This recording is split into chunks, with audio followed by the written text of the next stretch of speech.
রব্বানা যালামনা, বলেন রব্বানা যালামনা আনফুসানা ওয়া ইল্লাম তাগফির লানা ওয়া তারহামনা লানাকুনান্না মিনাল খাসিরিন। বলে বলে মসজিদে কেঁদেছো, আসরের নামাজ পড়ে কেঁদেছো, যোহরের নামাজ পড়ে কেঁদেছো, মাগরিবের পড়ে কেঁদেছো, এশার নামাজ পড়ে কেঁদেছো। এ বান্দা, নামাজের মুসল্লা যখন বসে যাও, আমি আল্লাহকে তোমরা বারবার বল, আল্লাহ গো আমার গুনাহ মাফ করে দাও। তারপরও আমি তোমাদের এই গুনাহ মাফ করে নিই।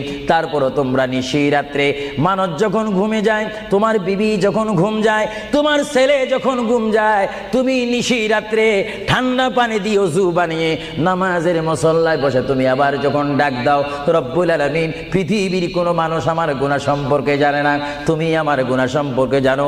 আমি এমন গুনাহ করেছি আমার বিবি জানে না, বিবি গুনাহ করেছে আমি জানি না। আল্লাহ তুমি সব কিচ্ছু জানো, হে আমার প্রভু তুমি আমাকে মাফ করে দাও। আমার আল্লাহ বলে, তারপরও যদি তোমাদেরকে আমি মাফ না করি,